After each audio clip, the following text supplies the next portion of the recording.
Bona vesprada. Si us sembla, anem a començar. Benvingudes i benvinguts tots a la segona sessió del tercer workshop de Democràcia i Participació que enguany hem volgut centrar des de la Fundació Nexe en la reforma constitucional i especialment vista des del punt de vista de les minories nacionals. En el debat d'este matí hem escoltat les experiències d'alguns companys d'altres parts d'Europa que ens han explicat com està aquest mateix tema en diferents països, diferents territoris d'Europa, i el que volíem esta vesprada era aterrar un poquet més la situació al nostre àmbit, tant a l'estat espanyol com al cas valencià. Com sabeu, recentment el Consell Valencià ha presentat la seva proposta per al que consideren que hauria de ser la reforma de la Constitució, amb la qual comptem actualment, que si bé hi ha dubtes sobre com s'ha de reformar, la majoria de les veus coincideixen en què s'ha de reformar. I per tant, tenint en compte que este meló s'ha d'obrir, volíem saber, d'una banda, quina és la visió del Consell al respecte, que ens explicaren quina és la proposta que estan fent ells i per què l'han feta, i d'una altra banda, escoltar altres veus d'acadèmics i acadèmiques, estudiosos d'altres parts de l'estat espanyol que ens pogueren aportar la seva visió sobre aquesta temàtica. En primer lloc, volíem excusar la presència de Gemma Geis, que com veureu no està a la taula, però l'actualitat política a Catalunya, ella és diputada de Junts per Catalunya i ha impedit que pugui estar ací davant la investidura imminent del pròxim president de la Generalitat. Per tant, lamentant-ho molt, no podem comptar amb ella. Però bé, comptem amb 3 persones que segur que fan que siga molt interessant esta vesprada. Passaré a presentar-les i després elles faran les seves exposicions i ja podrem parlar entre totes i tots, generar debat al voltant d'aquest tema que ens ocupa. En primer lloc ens acompanya Manuel Alcaraz Ramos, ell és conseller de Transparència, Responsabilitat Social, Participació i Cooperació de la Generalitat Valenciana. És també doctor en Dret per la Universitat d'Alacant i professor titular de Dret Constitucional en aquesta mateixa universitat. És autor d'11 llibres i molts articles, però està ací per la seva condició de conseller, principalment, ja que la conselleria que dirigeix és el màxim òrgan encarregat de la direcció i execució del Consell Valencià, entre d'altres, del foment de l'autogovern i el desenvolupament estatutari. D'altra banda, s'acompanya Alba Nogueira. Ella és professora del Departament de Dret Públic i Teoria de l'Estat de la Universitat de Santiago de Compostela, especialitzada en drets socials, intervenció administrativa de l'economia, dret universitari i drets lingüístics. És autora de 14 llibres i molts articles també i ha format part de nombrosos òrgans de l'administració com a experta, entre ells de la Institució Estatutària Autonòmica.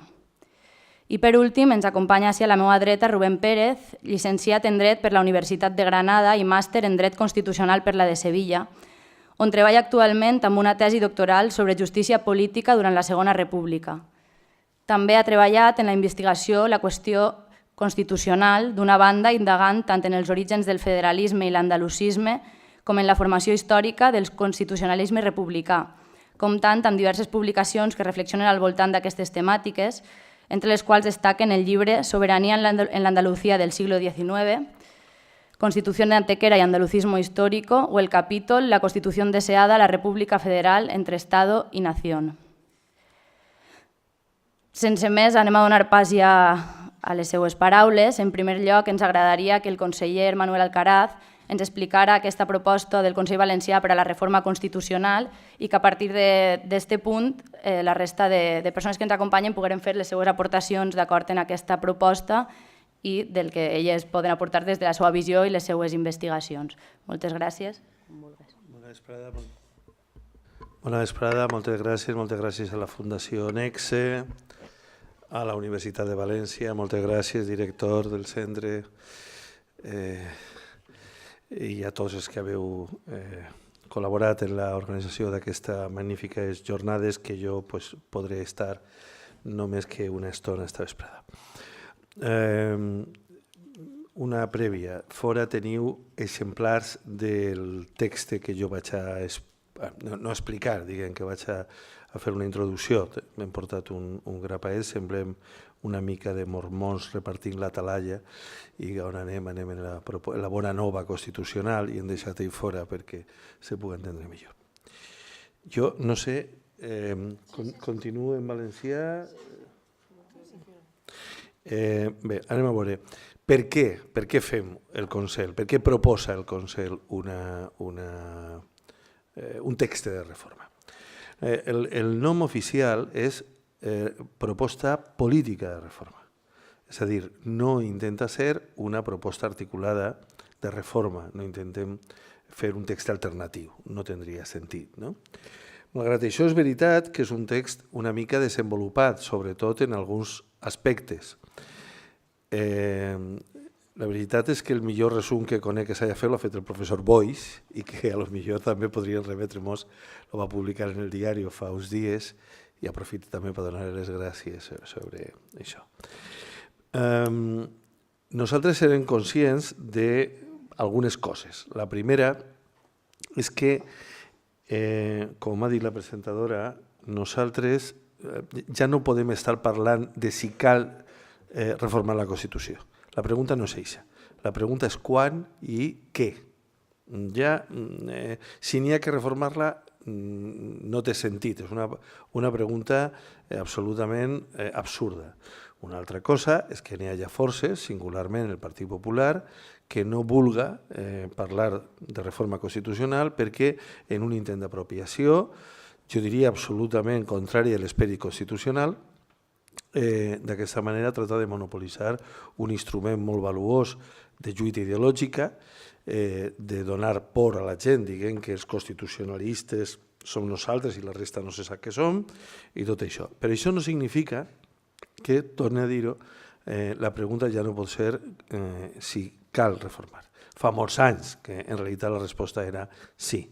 Jo als meus alumnes ja des de fa molts anys sempre dic que quan se m'ha fet la Constitució Xina era un país de missions, ara serveix perquè la senyora Bonís faci bromes, que internet no existia, que Espanya no hi era a la Unió Europea. Per tant, una societat que ha canviat tantíssim té que canviar de Constitució.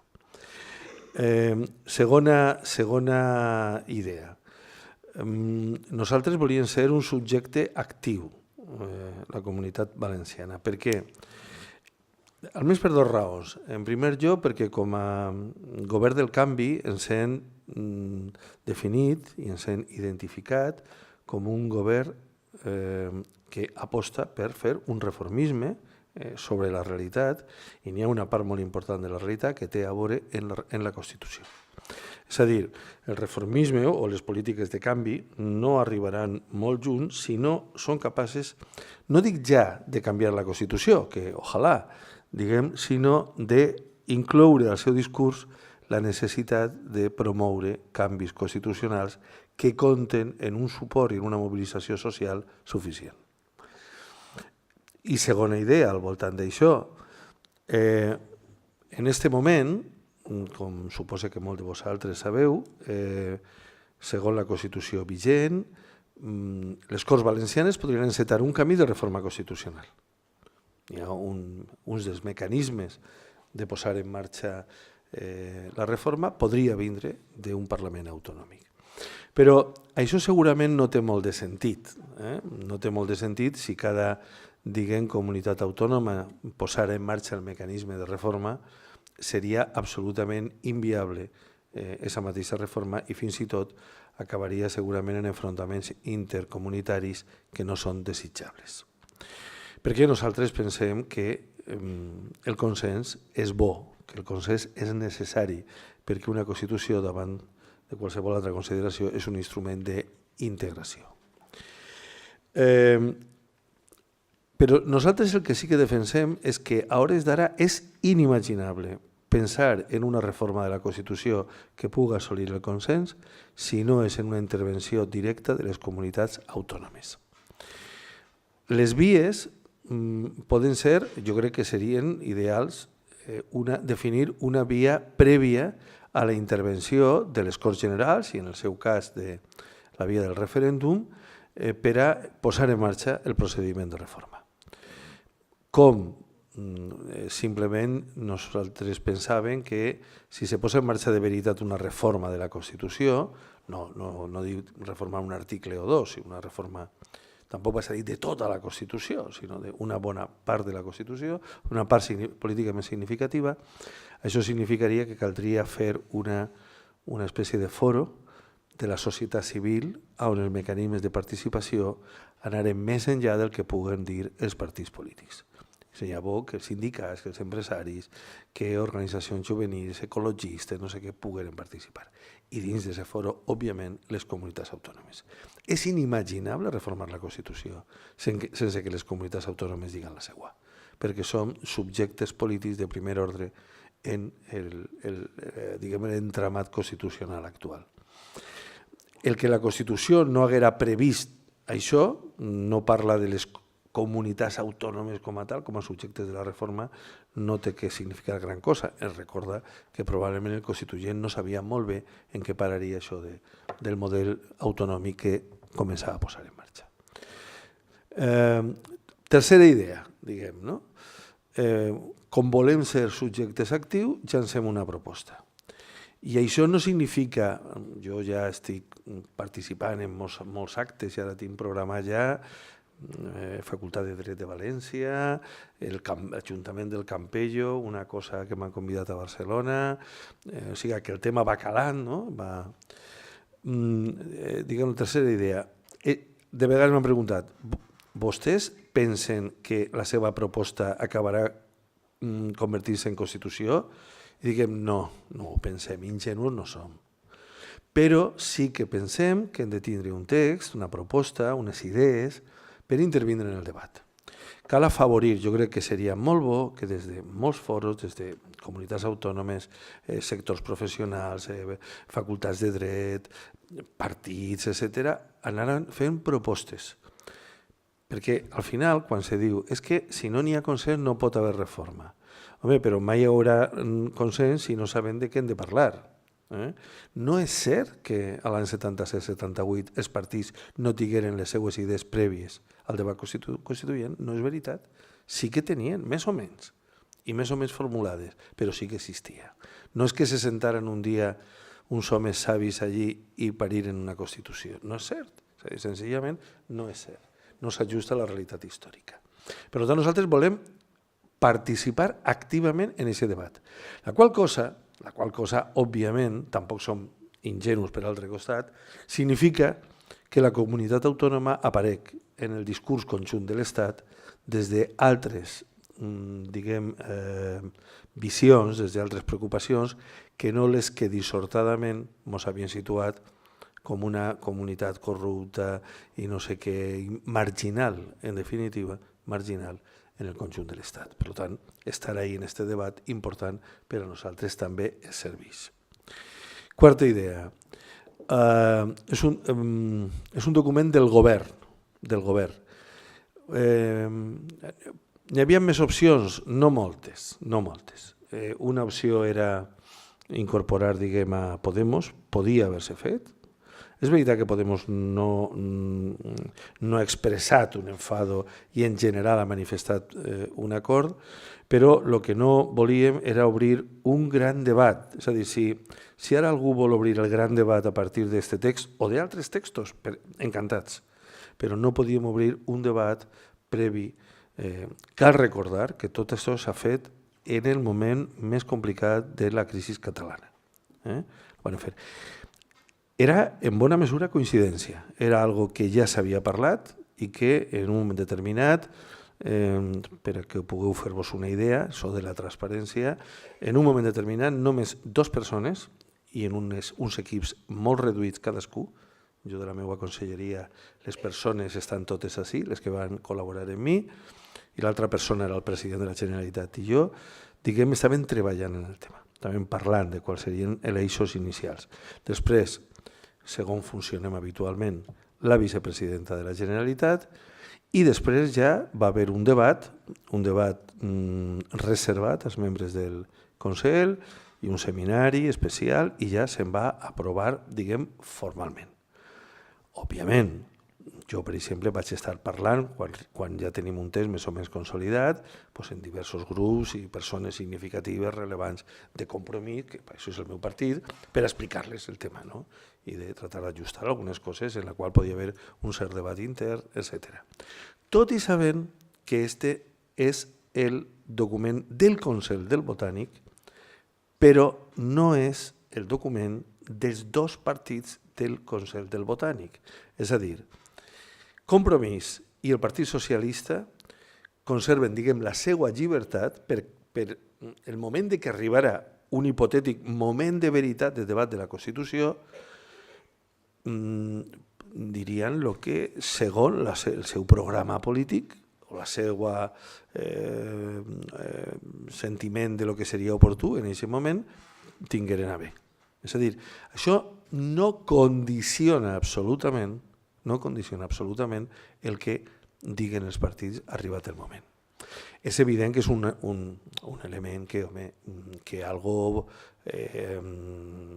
influirà. Jo crec que probablement els de Compromís ho tenim més fàcil, no? Perquè potser no estarem tots Jo tampoc estic al 100% en el text, òbviament, i sobretot perquè n'hi ha coses que no estan, no? Però que a mi m'agradaria com a partit que estigueren, però suposo que al PSOE li passa el mateix, no? Òbviament el PSOE ja és una altra cosa, perquè ja tindria que arribar a una negociació en el Partit Socialista Federal i coses d'estes, no? I última idea. No de manera rígida, però sí el document tracta de reflectir els grans eixos de l'acord del Botànic. Això què significa? Ens hem fixat en més valors, més drets, millor definició d'alguns drets, com a primer bloc, un altre bloc, i en aquest bloc també principis constitucionals, grans valors a incloure en el preàmbul, perquè també és una manera de suscitar un debat sobre fins a on té que estar reflectit en un text jurídic polític la sostenibilitat, l'hospitalitat o la lluita contra la violència de gènere o la lluita contra el canvi climàtic. Un segon element, més democràcia en les institucions centrals de l'Estat, i ahir reconeguem que és la part més curta i evidentment més fluixa, perquè si ens ficaven en aquesta línia sí que ens desbordava molt i sí que podien córrer el perill, i ens va passar, de començar a fer propostes molt concretes. El Consell General del Poder Judicial es compondrà de no sé què i tal, i no volíem fer això. I després, una última part, que és aproximadament la meitat del text, que és la reformulació de l'Estat autonòmic, que nosaltres hem apostat per la fórmula d'Estat federal plurinacional. Tot i sabent que quan ens posem a parlar de federalisme, evidentment hi ha moltes definicions, moltes concepcions, moltes idees, som absolutament conscients d'això, però van triar més o menys una. I això impregna tota aquesta part. Evidentment, hi ha altres coses que parlen de fets diferencials, etc. I una part final d'esta part, que és finançament. És a dir, nosaltres no podíem fer un document sense parlar en algunes parts en una certa importància, una certa intensitat sobre finançament, on bàsicament sí que tenien el text fet, perquè hem estat elaborant diverses coses. Què passarà a partir d'ara en aquest text? Pues que estem organitzant, com us dic, actes com aquest. N'hi ha entitats de la societat civil, ajuntaments del País Valencià, i comencem, com us dic, de fora del País Valencià, a convidar-nos.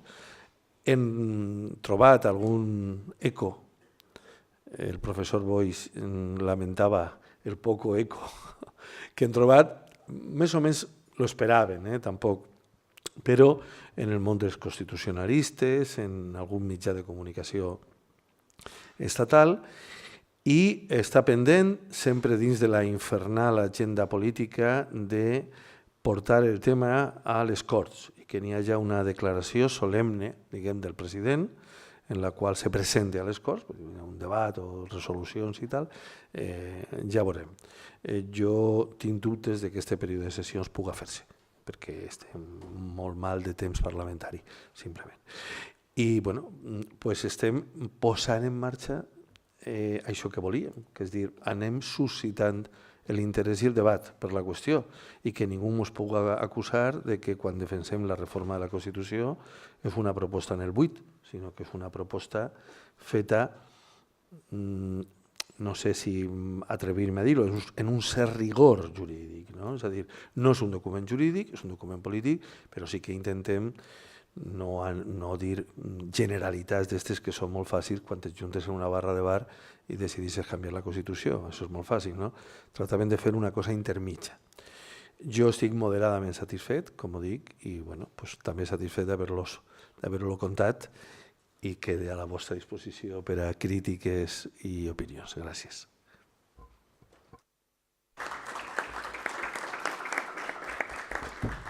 Moltes gràcies i quan vulguis, Alba, és el teu torn.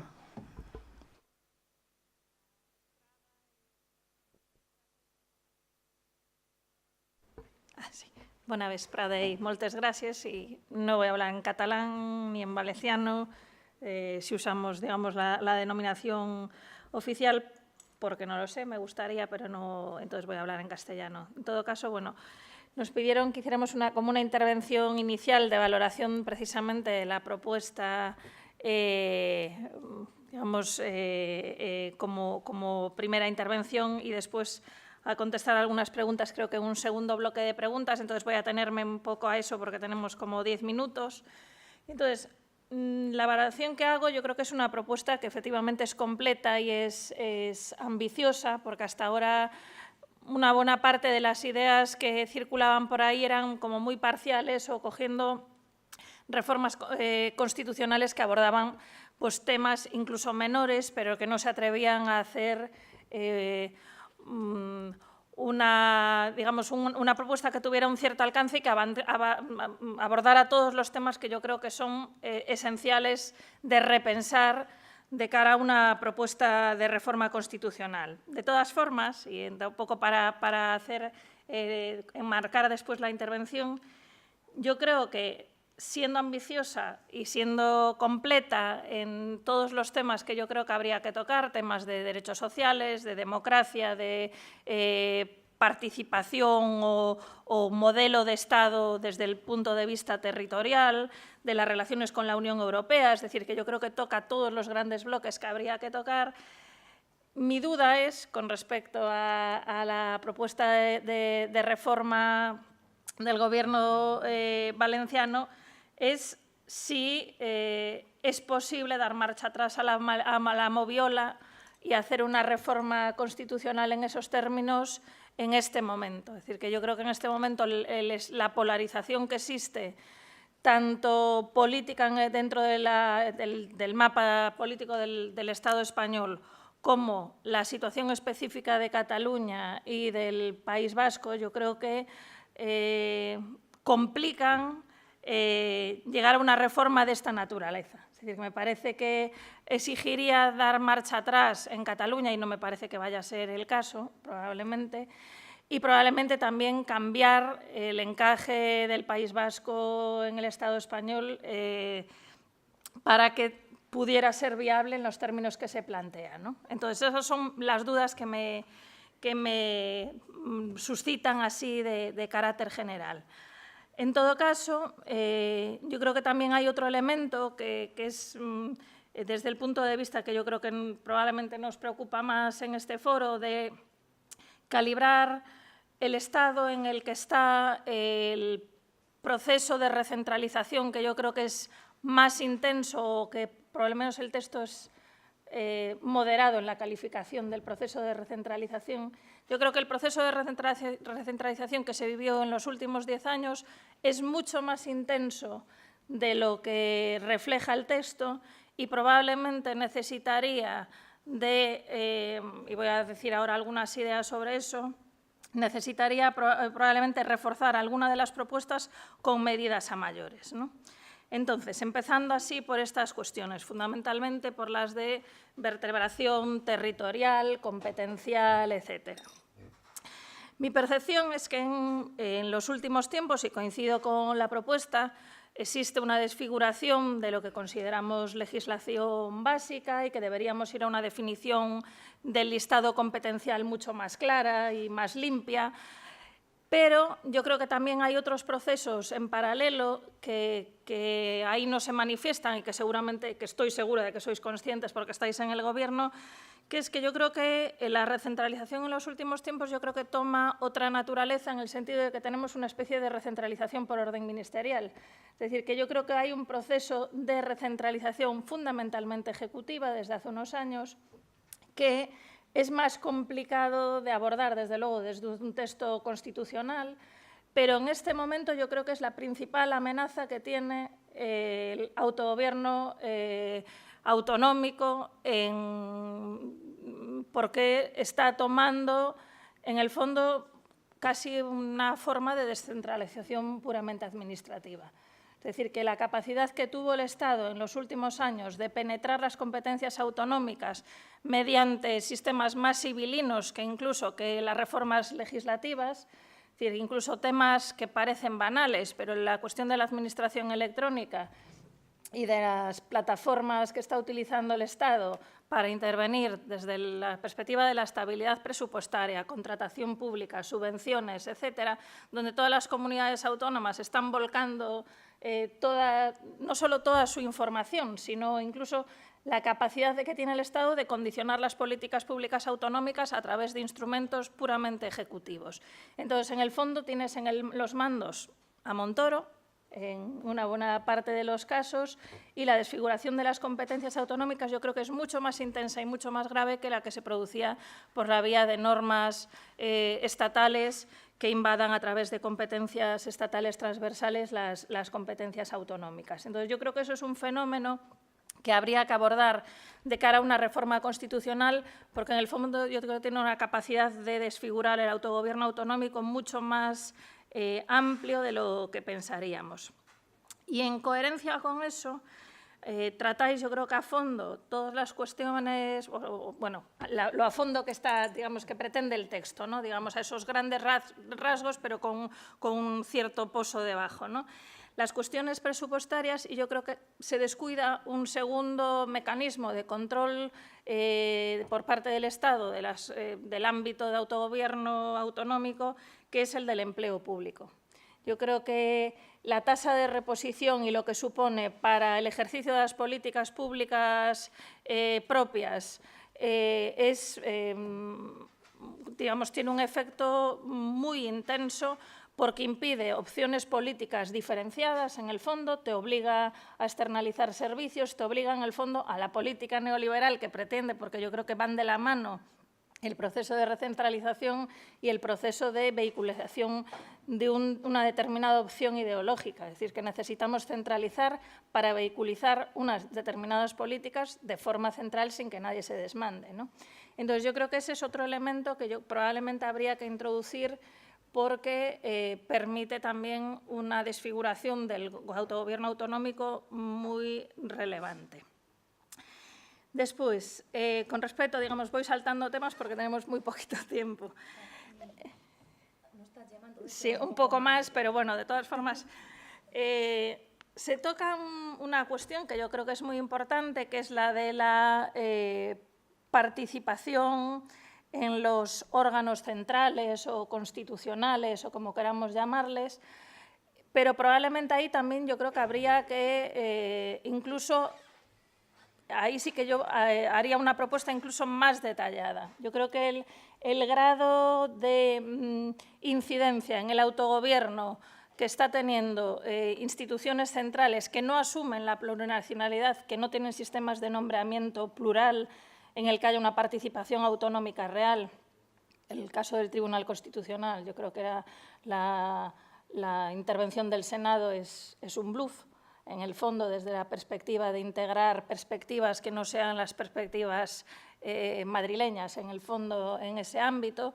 Pero como eso, yo creo que existen muchos otros órganos del Estado y que por distintas razones, porque su sede es Madrid, porque el sistema de nombramiento es central, contribuyen a que exista, digamos, una tendencia centrípeta muy evidente, y yo creo que a eso sí que habría que darle importancia, porque a mí me parece que no es solo una cuestión simbólica, sino que es una cuestión que conforma una determinada forma de hacer política. Y si comparamos con otros estados de raíz descentralizada, si comparamos con el caso alemán, allí es mucho más frecuente que los órganos centrales puedan estar desperdigados por el territorio. Es decir, no pasaría nada porque el Constitucional estuviera en Soria. Probablemente fuera sano incluso que estuviera en Soria. Entonces, yo creo que eso es un elemento también al que habría que darle, o a lo mejor, algo más de desarrollo. Existe otro aspecto que yo creo que también es relevante de cara a, digamos, una asunción de esa plurinacionalidad en términos constitucionales que tiene que ver también con elementos simbólicos. La presencia de realidades distintas en la visión pública desde muchas perspectivas. La presencia de las lenguas propias en las instituciones centrales, en la televisión pública estatal, incluso en manifestaciones culturales. Es extrañísimo ver que alguien cante en otra lengua en programas musicales de radio o televisión española, y debería ser normal que eso tuviera algún tipo de presencia y algún tipo de garantía también constitucional. Es decir, que esos elementos simbólicos, hace poco el gobierno canadiense hacía una encuesta sobre cuál era la valoración de los ciudadanos sobre el bilingüismo en Canadá. Y la verdad es que los resultados eran sorprendentes porque había como un 80% de acuerdo de que era positivo que los jueces fueran bilingües, que en los medios de comunicación hubiera una presencia del bilingüismo, que en las instituciones centrales hubiera una presencia del bilingüismo. Aquí tenemos más lenguas, pero tampoco es que se nos desmande el asunto. La Unión Europea es capaz de funcionar con un sistema multilingüe, y yo creo que eso es también un elemento, digamos, que es relevante. Y después, en la cuestión de la Unión Europea, que tratáis con un cierto nivel de detalle, yo creo que habría algunos elementos a mayores que también son importantes, es decir, que siempre pensamos en lo que se ve más, que son la negociación, digamos, ascendente o descendente, fundamentalmente normativa. Pero yo creo que ahí el reparto de fondos europeos, la participación en el reparto de fondos europeos, cómo se toman esas decisiones, que muchas veces ya son internas, es decir, cómo repartes las políticas, o sea, el dinero de la PAC, cómo repartes si el corredor atlántico va por Valladolid como va, o el corredor mediterráneo va también, digamos, por la parte central. Es decir, esos elementos yo creo que tendrían que tener algún reflejo que no es exclusivamente el reflejo de cómo hacemos las normas o cómo las aplicamos, ¿no? Y incluso hace poco el Estado desarrollaba por un Real Decreto cómo se reparte el incumplimiento del derecho europeo, digamos, los mecanismos de responsabilidad por incumplimiento, con un procedimiento unilateral del Estado en el que solo le da una audiencia a las comunidades autónomas y ellos deciden quién incumplió y cuánto cuesta, ¿no? Entonces, yo creo que probablemente, dado el peso que tiene la Unión Europea hoy en nuestra sociedad, habría que ver cómo es ese impacto y cómo en términos constitucionales a lo mejor tiene que ir más allá del discurso pues, que tuvimos cuando estábamos adhiriéndonos, ¿no? Es decir, que probablemente haya elementos del ámbito europeo que tienen relevancia. Y ahí hay un aspecto que es incluso el de la circunscripción electoral en las elecciones europeas, que la cuestión electoral está tratada de forma más tangencial quizá en la propuesta, pero que yo creo que es relevante para reflejar esa plurinacionalidad. Es decir, países mucho más centralizados como Francia tienen un sistema descentralizado de elección en las listas europeas, y aquí tenemos una lista única, que es un elemento singular, ¿no? ¿Qué más cuestiones tenía? Tenía así varias. Y después, bueno, ya digamos, para finalizar, yo creo que la propuesta, lo que es donde está donde es más distinta probablemente de otras propuestas anteriores y donde es muy interesante el esfuerzo que haces en todos los aspectos de democratización.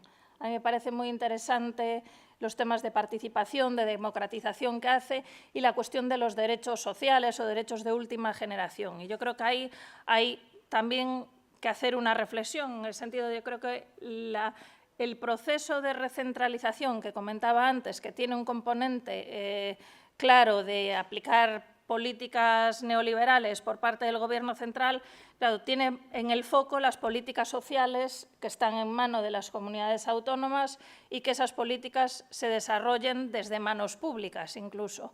Entonces, yo creo que blindar esos derechos de alguna forma tiene sus complejidades, pero no más complejidades que muchas veces que los derechos de primera generación, ¿no? Es decir, que eso tuvo también su dificultad y yo creo que esa es la parte que a mí personalmente me pareció, digamos, que está desarrollada con cuidado y que me gustó más de la propuesta del Gobierno, ¿no? Y bueno, yo creo que con esto más o menos consumo esta primera tanda, después si puedo intervenir después, encantada. Bé, moltes gràcies, Alba. I ara és el torn de Rubén. Si voleu, quan acabi Rubén, com que et veig, Manuel, ahir prendré moltes notes, et donem un torn de rèplica per totes les referències que estan fent a la proposta del Consell. Quan vulgues. Bien, buenas tardes. Bueno, voy a hacer escueto con los agradecimientos, como manda la escala que tenemos de tiempo por delante, pero aún así tiene que ir el agradecimiento por delante y también mis disculpas porque no he tenido la suerte de que me hayan dado la oportunidad de aprender ninguna de las otras lenguas peninsulares que hay, por lo tanto voy a tener que hacer la exposición en andaluz además del sur. Bien, algunas cuestiones. El consejero iniciaba su intervención con varias preguntas que me parece que incidían de manera clara en los aspectos que me interesaba poner sobre la mesa. Decía cuándo y qué reforma constitucional hacer. A mí, sin embargo, me parece que hay una tercera pregunta que evidentemente es un trasunto de las anteriores, pero me parece que puede ser más reveladora de cuál es el verdadero problema que tenemos delante, que es el cómo hacerla. ¿Cómo hacerla? Voy a exponer 3 ideas para justificar la pertinencia de esta pregunta. Primero, el ordenamiento constitucional, la Constitución territorial material, ha sufrido una serie de mutaciones constitucionales. Esta es la realidad. No ha habido una reforma constitucional formal, pero sin embargo distintos actos de poder han laminado de una manera bastante abrupta los principales pilares tanto del principio estructural del Estado autonómico como del derecho a la autonomía. Diferenciarlo me parece importante. Claro, una vez que la mutación constitucional realmente está causando sus efectos, debemos preguntarnos quién la ha hecho. Y es una pregunta otra vez al cómo se ha hecho, quién la ha hecho. Y evidentemente todos tenemos en la mente al Tribunal Constitucional.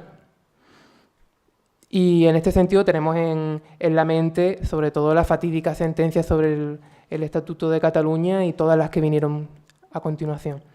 Pero hay que recordar que el Tribunal Constitucional viene interpretando y poniendo contra las cuerdas el modelo territorial, el derecho a la autonomía y el principio organizativo del Estado.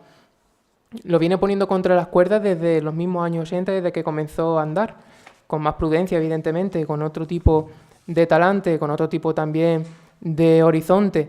Pero ya en el año 87 o en el 86, no me acuerdo ahora con exactitud, los andaluces y las andaluzas tuvimos que soportar que el Tribunal Constitucional nos dijera que no podíamos hacer una reforma agraria. La reforma agraria, que por cierto ahora se está poniendo sobre la mesa también por parte de Ciudadanos y del Partido Socialista, era en realidad era el corazón de la demanda de autonomía de Andalucía. Por lo tanto, vimos que en los años 80, quizá un lustro después de que aprobáramos nuestro Estatuto de Autonomía de régimen especial, mediante mediante el artículo 151, vimos que, sin embargo, no teníamos competencias para aquello por lo que habíamos luchado. Quiero expresar con esto hasta qué punto la mutación constitucional es temprana, pero quizás se entienda mejor si recordamos los pactos autonómicos de los años 80 también, después reeditados en el año 91 entre los dos partidos mayoritarios del momento, el bipartidismo dinástico de turno, y estos pactos, según expresó uno de sus espíritus rectores, García de Enterría, eran unos pactos, eran unos acuerdos que tenían valor paraconstitucional. O sea, de una manera bastante explícita se estaba afirmando que se estaba haciendo una interpretación bastante sui generis del derecho a la autonomía. Después, por supuesto, podríamos hablar de la legislación y de la normativa neocentralista de los últimos gobiernos centrales, o podríamos hablar del impacto de la Unión Europea y de los mercados globales en la diseminación de la soberanía y, por lo tanto, en su incidencia en la autonomía comunitaria. Bien, me parece que, por lo tanto, por esta senda, la pregunta pertinente es el cómo. ¿Cómo hemos llegado hasta aquí? Y la respuesta, en mi opinión, tiene que ser una reflexión profunda y dolorosa, quizá, en torno a la mutación constitucional y a lo que llevó a la mutación constitucional. Quizá lo que llevó a eso fue la ausencia de consenso o quizá la existencia de unos procedimientos de reforma constitucional que eran impracticables. También me parece que la pregunta acerca del cómo tiene sentido porque, en mi opinión, esto quizá sea un poco más particular y menos positivista, la pregunta que nosotros tenemos ahora por delante es una pregunta y es una lucha por el sujeto de la soberanía. No es el objeto de la soberanía lo que tenemos, por lo que estamos disputando, sino el sujeto. Es decir, estamos poniendo de manifiesto cuáles son las contradicciones o los desfases del discurso nacionalista, racionalista o constructivista, en el mejor de los casos, que hay detrás del concepto de soberanía popular o soberanía nacional que reside en el pueblo español. Entonces estamos preguntándonos por cuáles son los sujetos capaces de establecer constitución, una constitución privativa o una constitución compartida, pero la pregunta me parece que sería esa. Y en tercer lugar, en relación al cómo, obviamente tengo que hacer una valoración respecto al procedimiento de reforma, respecto al título 10º. Yo dudo que la propuesta del Consejo de Gobierno valenciano pueda ser realizada, pueda ser materializada con arreglo al procedimiento ordinario de reforma. Y lo dudo y lo pongo en cuestión precisamente porque estoy convencido de cuál es la virtud principal del proyecto o de la propuesta, mejor dicho. Y es que probablemente sea uno de los primeros, si no el único, escrito político de carácter medianamente oficial, en este caso oficial sin duda, que de verdad es federal predicándose como tal. Me parece que esta es la gran virtud, pero entonces me parecería que el procedimiento de reforma ordinaria no sería el adecuado porque considero que la reforma en un sentido federalizador de la estructura del poder del Estado español no se queda en el título 8º.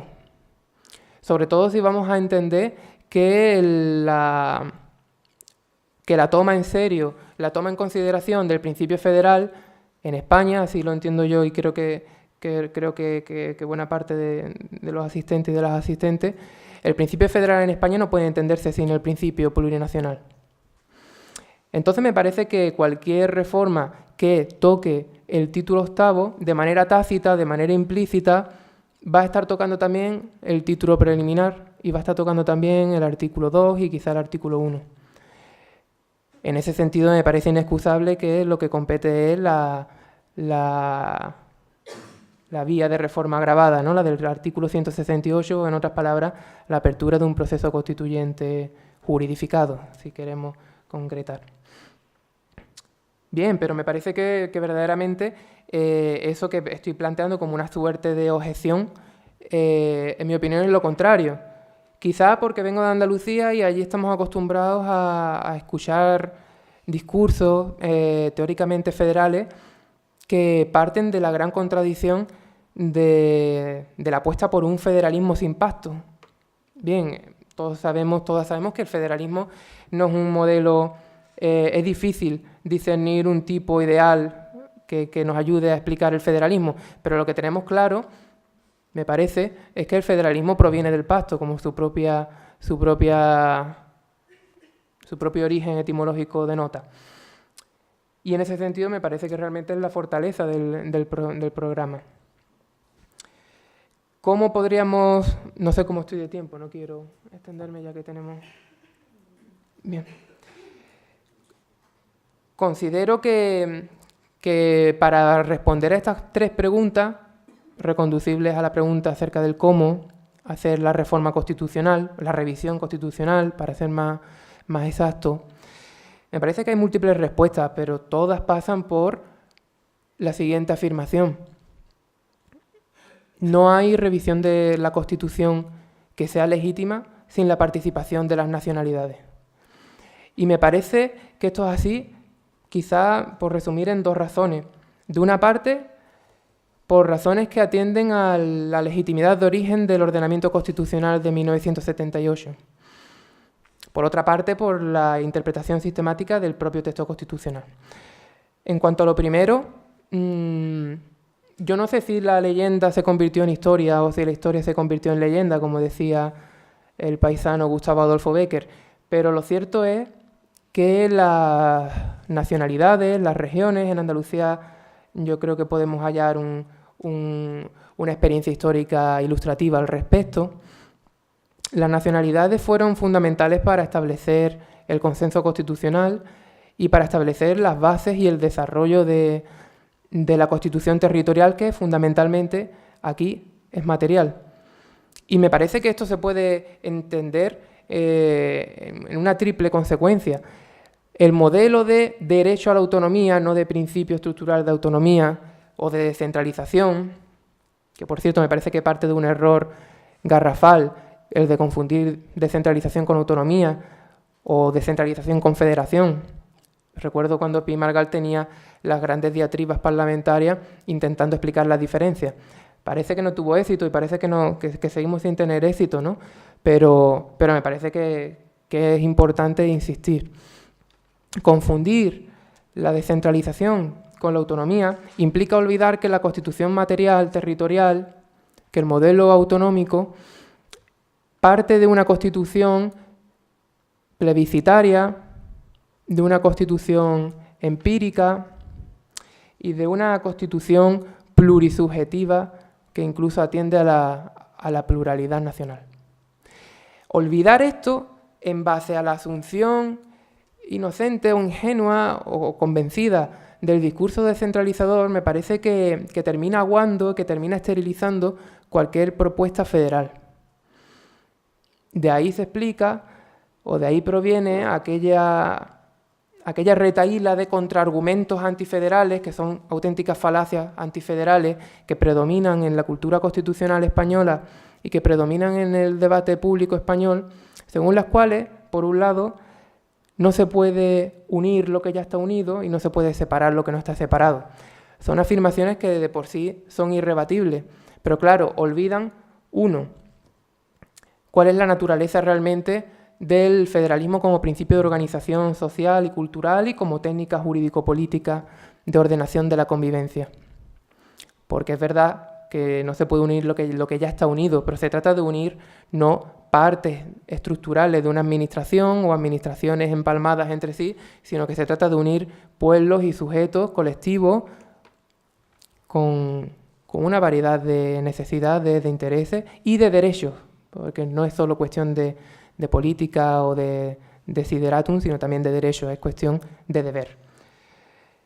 Y la afirmación según la cual no se puede separar lo que no está separado conduce a la inutilización de cualquier tentativa de reconocer en serio la plurinacionalidad que ya viene reconocida en la Constitución, pero evidentemente castrada. Porque claro, si el primer contraargumento, si la primera falacia antifederal tenía por objetivo inutilizar cualquier intento de aplicación de dispositivos federales a la organización del poder.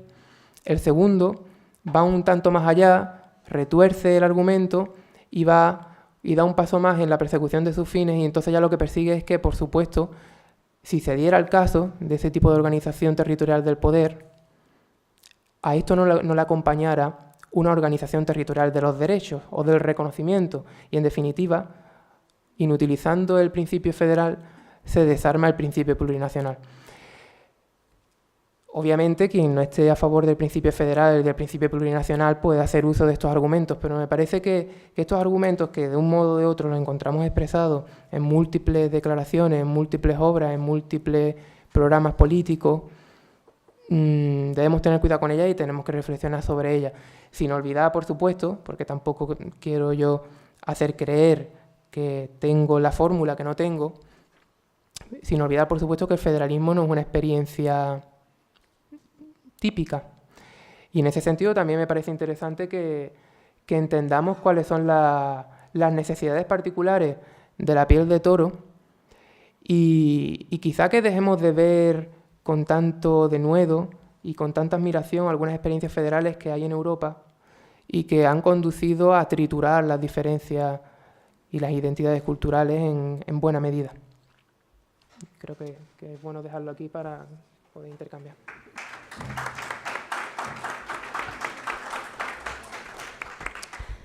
Vale, doncs, com havíem dit, donarem ara la paraula al conseller perquè també puga contestar un poc a les aportacions que s'han fet a la proposta del Consell, però obrim també un poc ja la segona pregunta que havíem plantejat, que seria l'última ja per donar pas al debat, que anava enfocada a un tema que realment ja ha eixit en totes les intervencions, que és la qüestió territorial, no? Com davant d'aquesta hipotètica reforma de la qüestió territorial en la Constitució, doncs que fareu més específics de quina penseu que hauria de ser aquesta reforma, si hauria de ser per a tots per igual, si s'haurien de tindre en compte les necessitats manifestes diferenciades de cadascun dels territoris, i per part del conseller també quina és la proposta que fa el Consell Valencià en aquest sentit. Sí que us demano que sigueu més breus en aquestes intervencions per a donar-li després temps al públic també.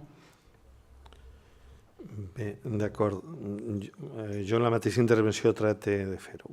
Bueno, contestando a los dos, ante todo quiero agradeceros la intervención y hay algunas de las cosas que habéis dicho que es de eso que dices, ¿cómo no se me había ocurrido? Y que algunas yo creo que se podrían haber introducido perfectamente en el texto, ¿no? Contestando un poco a los dos, en una parte quiero agradecer especialmente a Rubén las interesantísimas reflexiones sobre federalismo, algo que nos interesa mucho, porque efectivamente el federalismo ha llegado a ser una de esas cosas que se utilizan como bandera de enganche o como para denostar cualquier cosa sin entrar mucho a debatir. Y estoy, en parte, sería yo creo que motivo de otro debate más teórico, los análisis, ese elemento tripartito de mutación constitucional, sujeto constituyente, procedimiento de reforma. Vamos a ver, yo creo que la mutación constitucional se ha producido.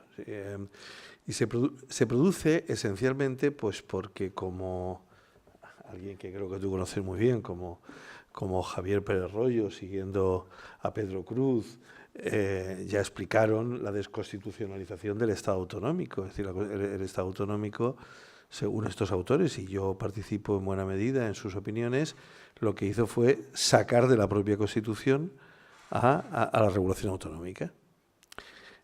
Esto parece una paradoja, pero digamos así, es decir, en nombre del principio dispositivo cabe casi cualquier cosa. ¿Cuál era en realidad la base de poner orden en ese posible tinglado? Los acuerdos de los partidos políticos. Pero eso es un sistema que funciona hacia la mitad aproximadamente de la década de los 90, porque a partir de ahí las comunidades autónomas son tan fuertes que ya no son reductibles, no se pueden reducir a lo que digan los dos partidos principales, en muchos casos, también hay que recordar, con el eficaz apoyo los dos partidos principales de Convergencia y Unió y del Partido Nacionalista Vasco. Claro, a partir de ese momento, la propia lógica democrática del Estado autonómico hace que muchos momentos los jefes de esos partidos en los diversos territorios dicen que no quieren. ¿Por qué? Pues porque necesitan dinero, necesitan personal, necesitan que les dejen desarrollar sus competencias. Y entonces, digamos, el modelo no escrito en la propia Constitución, pero sí practicado para poner en marcha el Estado autonómico a partir del pacto del informe de los expertos y todo eso. No, para ser justos, no olvidemos tampoco algo muy importante, el gran fracaso de los dos grandes partidos del momento con la sentencia de la LOAPA, el Tribunal Constitucional, que también dinamita una determinada tendencia. Por lo tanto, digamos, a partir de ese momento, el Estado autonómico va cogiendo diversas marchas. Las relaciones bilaterales se multiplican, pero se encuentra con que hay una ausencia absoluta de mecanismos de integración. El Senado no funciona catastróficamente. Las conferencias sectoriales casi siempre sirven de muy poco. Las conferencias de presidente es una cosa bastante patética, donde un presidente dice, pues ahora me enfado y no la convoco, o ahora me enfado y yo no voy, y cuestiones de este tipo, ¿no? Lo cual hace que el modelo autonómico vaya entrando progresivamente en crisis. Yo creo que esto no es un juego de buenos y malos. Yo creo que, entre otras cosas, porque en el Estado plural democrático hay diversas tendencias, diversas fórmulas de entender también lo que debe ser el Estado. Muchas a mí no me gustan, pero que otros partidos, con habilidad o sin ella, los han ido desarrollando. Yo creo que el Estado autonómico fue un gran éxito, fue un gran invento, porque permitió que con todos los problemas del mundo se desbloquearan muchas cosas en la salida de la dictadura y porque permitió que se pusieran en marcha mecanismos de autogobierno bastante desarrollados. Pero, ciertamente, en otras cosas no fue un sistema no ya perfecto, sino bueno, y luego ha tenido este déficit de envejecimiento hasta que llega un momento en que se encuentra, creo, metido en un callejón sin salida. Esto me lleva a un lapsus, un paréntesis, algo que decía, la recentralización, completamente de acuerdo. Los mecanismos que tú dices y tal. Yo esta semana, por avatares del destino, he estado 2 veces en el Ministerio de Montoro, en alguno tuve que escucharlo durante más de media hora y luego hablaba yo, pero cuando le contesté se había ido ya. Pero lo que me alarmó no es la posición de Montoro. Lo que me alarmó es que en otro foro con una presencia enorme de comunidades autónomas, hay una buena cantidad de comunidades autónomas de todos los colores políticos, El PNV no había venido, estaba anunciado pero no había venido. En que es que se encuentran muy cómodos con determinadas posiciones. ¿Por qué? Pues porque a la fuerza ahorcan y entonces dicen, bueno, vamos a ver, como no tengo dinero, no tengo empleado, no sé qué, pues virgencita que me quede como estoy. Entonces, barnizo un poco la situación y ya está. Esa es una lucha que también hay que mantener. Es decir, es que no pensemos que por ahí, es decir, más allá de el Racota de Muso de Villena o de Morella, aquí todas las comunidades autónomas están locas por reformar la Constitución en un sentido federalizante. Ojo. Es decir, movámonos en el terreno de lo posible. Esto es un documento político, por lo tanto, de lo posible. Si esto sirve también para agitar alguna comunidad autónoma o para que compañeros que sí puedan coincidir más con nosotros en otros sitios lo usen de banderita, pues también tampoco está mal. Y eso nos lleva a la pregunta que tú hacías. ¿Es posible reformar? Mañana no, la semana que viene seguro que tampoco, probablemente el año que viene tampoco. Pero si no hacemos esfuerzos, lo que es seguro es que no pasará nunca. Nunca. Hagámonos el ánimo, nunca. Esa es la primera. Y segundo, si no hacemos discursos alternativos al dominante, le dejamos todo el terreno ideológico al discurso fundamental de la derecha y del nacionalismo español. No es verdad que podamos decir, esta guerra no va con nosotros. Esta es nuestra guerra. Y claro, si le dejamos, no, es que, nunca mejor dicho, ancha es Castilla. Hombre, no, vamos a competir. Cuando nos digan, no, es que vosotros no tenéis alternativa. Oh, sí, sí, alguna tenemos. A lo mejor no es muy buena, pero tenerla tenemos. Vuelvo un poco al otro discurso, lo de la mutación constitucional.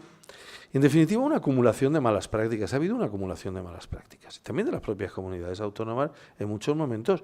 ¿O es que lo que hizo nuestra comunidad autónoma despilfarrando el dinero no fueron malas prácticas también? ¿Es que eso no ha dañado también la imagen de la descentralización del Estado autonómico y del autogobierno? Seamos conscientes. Es decir, que aquí no juegan solo unos, que aquí jugamos todos. Rubén apuntaba al sujeto constituyente. A ver, evidentemente esto siempre es un problema de la reforma constitucional. Yo he de decir, y no ser absolutamente escueto, porque insisto que esto es merecedor de otro tipo de debate y probablemente de otro sujeto que no sea yo, que esté más preparado y que tenga más formación para hablarlo. Yo, con el paso del tiempo, de las teorías centrales del poder constituyente he llegado, como diría Borges, a descreer. Es decir, no conozco ningún proceso constituyente que se ponga en marcha por el pueblo en estado puro, haciendo una constitución desde cero, no condicionada por nada ni por nadie. O sea, no lo conozco. No hay ningún ejemplo histórico. Y lo que más se parece son procesos en los que antes ha habido una independencia de una potencia colonial, ha habido una revolución, y a lo mejor ha cortado la cabeza algún rey, ha habido una guerra, o ha habido un suceso, una guerra civil, o ha habido un suceso, digamos, de tal conmoción política y social que permite que, digamos, la ilusión de la reforma que nace desde cero se mantenga. También ahí en todos esos procesos había también muchos intereses.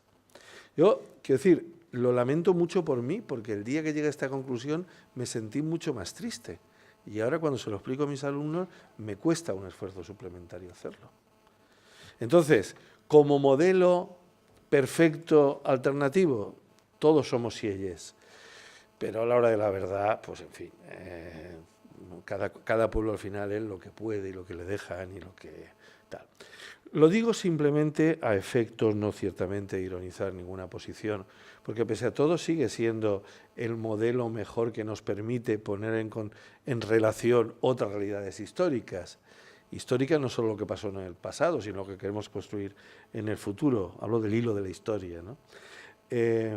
Pero que no nos hagamos la trampa en la que tantas veces ha caído el progresismo de comparar lo existente con unas realidades inexistentes, con lo cual vivimos en una especie de frustración permanente que es muy mala consejera a la hora de construir nuevas realidades. El procedimiento de reforma. Yo básicamente estoy de acuerdo con Rubén. Nosotros en el texto, afortunadamente por el tipo de texto que es, hemos podido rehuir algunos temas.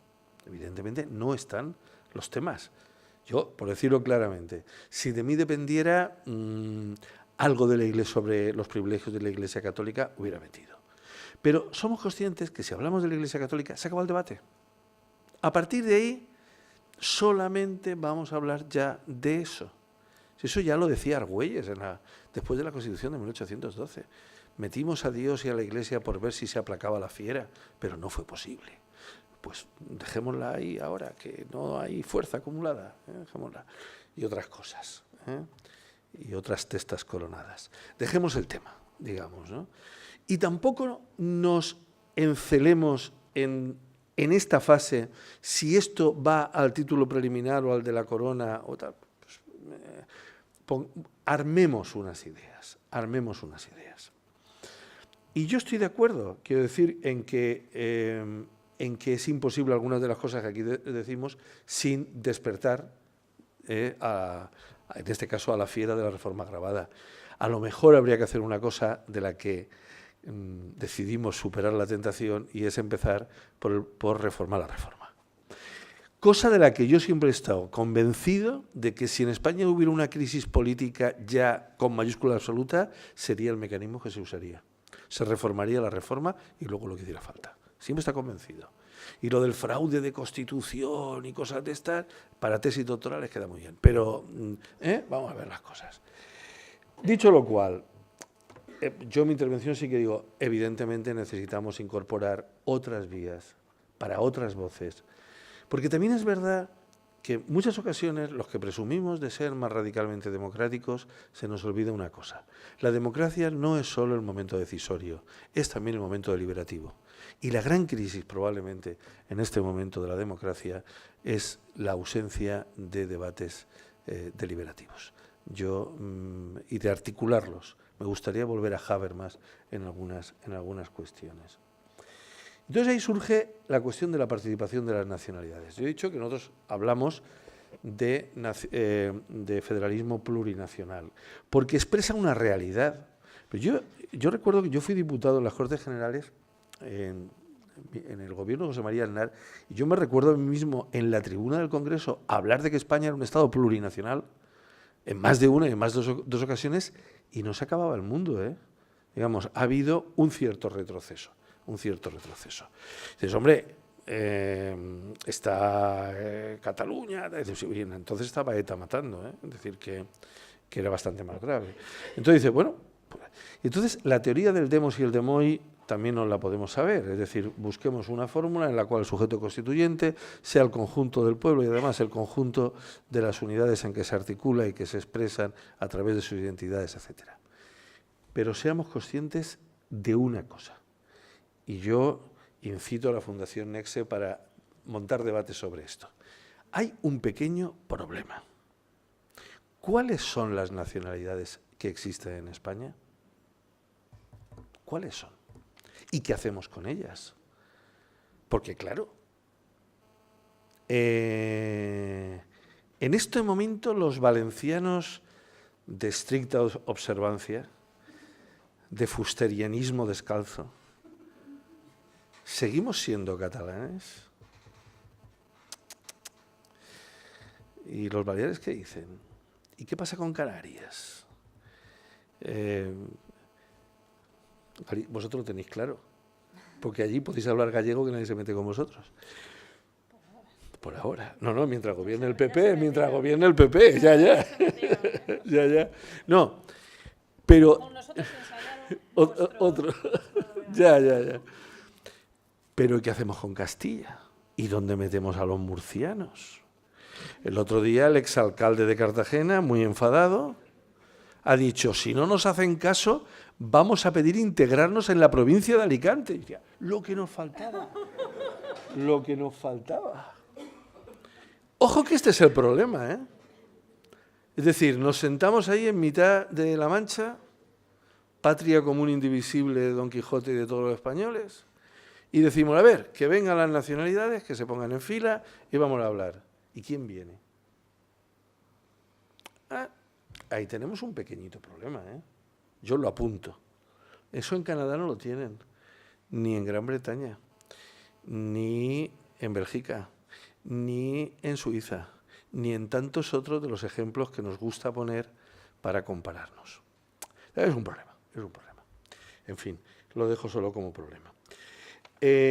Me vas a permitir, había tomado nota de todo, pero que en aras del tiempo no te contesté, pero básicamente decirte que en casi todo lo que has dicho estoy de acuerdo contigo. En todas las críticas puntuales estoy de acuerdo contigo. Y no críticas en el sentido mejor y más noble del término.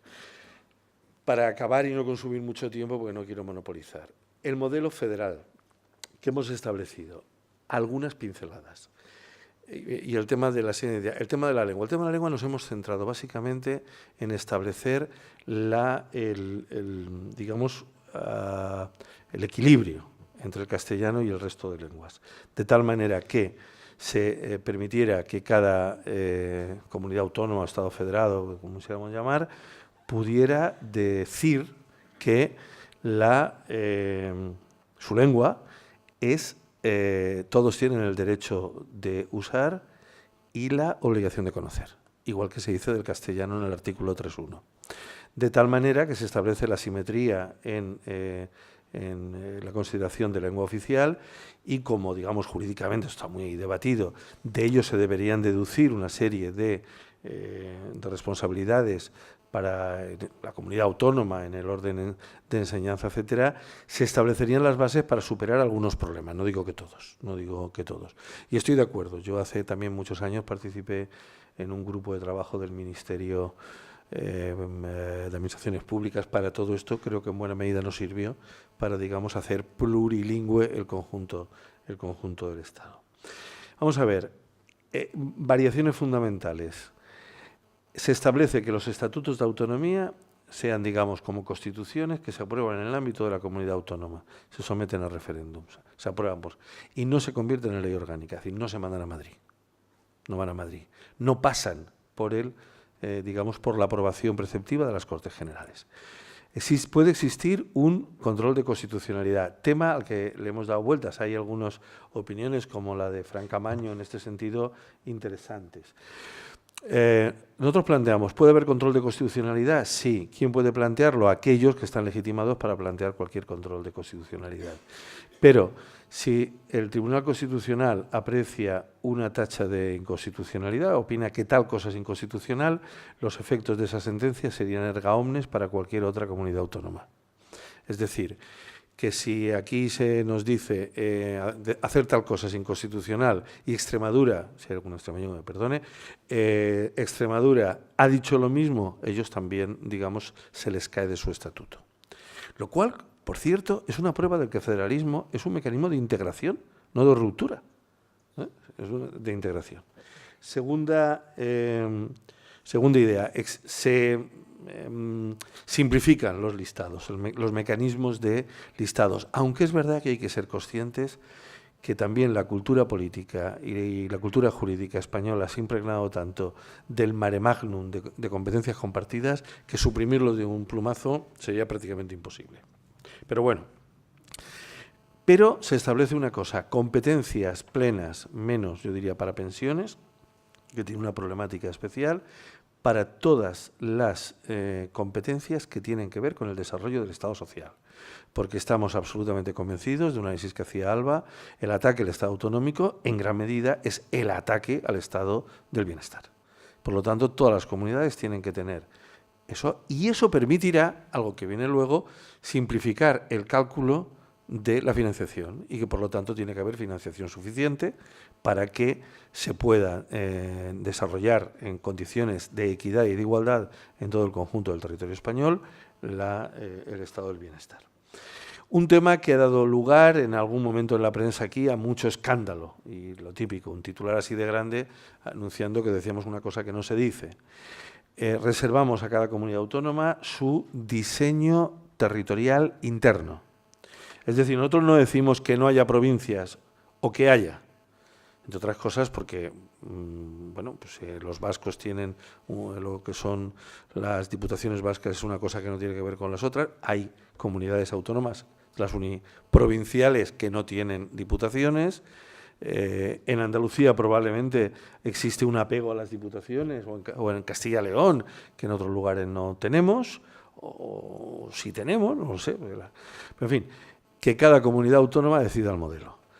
Aquí queremos no tener diputaciones, que no tuviéramos. ¿Que queremos tener 3? 7. El estado ideal es aquella en que cada político valenciano fuéramos presidente de una diputación. Eso es lo más que se puede ser. ¿Que queremos comarcas? Mancomunidades, pero que nadie nos diga cómo tenemos que organizarnos internamente. Modelo de articulación. Conferencias de presidentes obligatorias, con competencias establecidas y con una estructura, digamos, más o menos permanente de seguimiento de acuerdos. Y modelo Bundesrat para el Senado. Hemos dado muchas vueltas y Bundesrat quiere decir representante de los gobiernos. Al final optamos por modelo Bundesrat porque es el que asegura mejor los fines que queremos conseguir. Y eso, además, con una serie de cambios en la articulación del procedimiento legislativo del Estado. Es decir, en algunas cosas podrían ser de única lectura o de primera lectura antes del Congreso y con capacidad de veto para cualquier ley o cualquier aspecto que altere la trama básica del Estado federal. Bueno, me paro aquí, digamos, insisto, está el texto, y luego todo lo de financiación que ya hemos aludido. Bueno, rápido así contestar la pregunta que nos hacíais, que era si el modelo de reforma debía ser un modelo asimétrico o no, básicamente, ¿no? Y entonces yo creo que ahí coincido un poco con una reflexión que hacía el consejero ahora, decía que esto va con nosotros, ¿no? Y hay que tener un discurso alternativo. Y en el fondo, para aspirar digamos, a llegar al cielo, antes tenemos que vivir aquí, morirnos y poder llegar al cielo. Entonces, para llegar al cielo antes hay que estar aquí y yo creo que hay que estar lo mejor posible y yo creo que sí que efectivamente hay que dar debates y hay que ser capaz de articular propuestas que sean, digamos, practicables a la espera de llegar a ese paraíso. Yo creo que ahí fundamentalmente el eje tiene que ver con, digamos, que tiene que haber un respeto de la voluntad democrática de cada uno de los pueblos o de las comunidades autónomas o de las naciones del Estado. Y eso inevitablemente yo creo que lleva a asimetrías que se perciben mal o, digamos, tienen mala prensa, pero en el fondo es la situación en la que estamos. Es decir, yo creo que es totalmente irreal decir que estamos en un Estado en este momento igual, donde todas las comunidades autónomas son iguales, porque no es cierto. Para empezar, tenemos la singularidad del País Vasco y Navarra, que de facto es no solo en este momento que tengan una autonomía fiscal prácticamente total, sino que en la legislación más reciente tienen reconocidas excepciones en la Ley de Bases de Régimen Local, en la LOMCE, en la Ley de Evaluación de Impacto Ambiental. Es decir, que vamos viendo leyes y hay una excepcionalidad específica para el País Vasco, desde luego, y para Navarra en muchos casos, digamos, añadida, con lo cual ya tenemos un elemento de asimetría evidente, pero mencionaba ahora el conseller otros, las comunidades autónomas unirregionales, el propio hecho de Madrid. Madrid tiene una asimetría de tratamiento evidente de todo tipo, presupuestario, institucional. Tenemos otro elemento de asimetría, las comunidades autónomas electoralmente a las que les convoca las elecciones Rajoy y las que convocamos las elecciones nosotras. Y en el fondo eso es un elemento de control político central que diferencia a unas comunidades autónomas de otras, es decir, que es un elemento más de asimetría. Tenemos el elemento de asimetría de la lengua, evidentemente. Es decir, todas las comunidades autónomas que tenemos dos lenguas tiene implicaciones no solo lingüísticas, sino en el sistema educativo, etcétera. Es decir, que ya tenemos una serie de elementos diferenciales y de asimetría en el modelo actual. Con lo cual yo creo que es inevitable que cualquier modelo hacia el que se camine, y desde luego, si cualquier modelo pretende incluir a Cataluña y a País Vasco, necesariamente tiene que ser asimétrico. País Vasco no va a dar marcha atrás, no va a admitir una marcha atrás en el sistema y yo creo que Cataluña, aspirar a que no se independice, pasa por reconocer un tipo de relación bilateral. Pero yo creo que todas aquellas naciones del Estado que tenemos otros elementos diferenciales, no veríamos normal un tratamiento igual, porque al final esos hechos diferenciales responden a cosas. Y después yo creo que hay otro elemento que comentaba el conseller. Yo creo que hay comunidades autónomas que no quieren más autogobierno, y eso también hay que respetarlo. Es decir, que lo vemos en el proceso que impulsa el Estado con la reforma Cora, cuando hace un proceso de reflexión y dice que tiene que haber simplificación administrativa, supresión de órganos y tal, y hay ciertas comunidades autónomas que en el minuto 1 dicen, si quieres que suprima mi defensor del pueblo, ahí va. Si quieres que suprima mi Consejo de Cuentas, lo suprimo. Si quieres que suprima el Consejo Consultivo, adelante. Y hay otras comunidades autónomas que quieren preservar su sistema institucional. Entonces, yo creo que respetar esa voluntad política, democrática de los distintos ámbitos en un proceso de reforma constitucional sería, yo creo que la única forma de que sea una reforma constitucional que pueda pretender mantener el status quo o digamos, el espacio territorial del Estado español actual. Yo creo que cualquier otra es probablemente una reforma abocada al fracaso.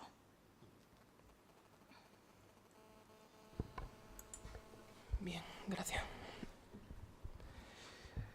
En cuanto a la pregunta sobre si sería deseable o conveniente, dicho en general, una reforma asimétrica del Estado o un Estado federal asimétrico, bueno, implícitamente se deduce qué es lo que estamos entendiendo por eso, pero me parece que es otra de las dificultades con las que topamos cuando hablamos de la cuestión territorial y de la cuestión nacional. Cuando afirmamos o negamos la deseabilidad de que se instituyan o no, o se reconstituyan las asimetrías ya existentes.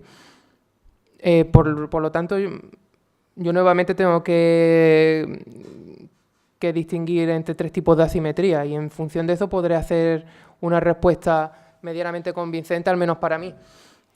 La primera, la asimetría constitucional o institucional u orgánica. Esa existe sin duda a día de hoy y esa me parece que sería absolutamente inexorable, a poco que fuera coherente no ya con el principio federal, sino con la realidad material, política y sociológica de España. Pero después está la asimetría social y después están las asimetrías culturales o identitarias. Bien, obviamente la segunda clase de las asimetrías es a la que yo me opondría y a la que estimo que hay que oponerse en un entendimiento consecuente del principio de Estado social. ¿Qué ocurre? Que probablemente entre en colisión a veces con la primera o con la tercera de las asimetrías.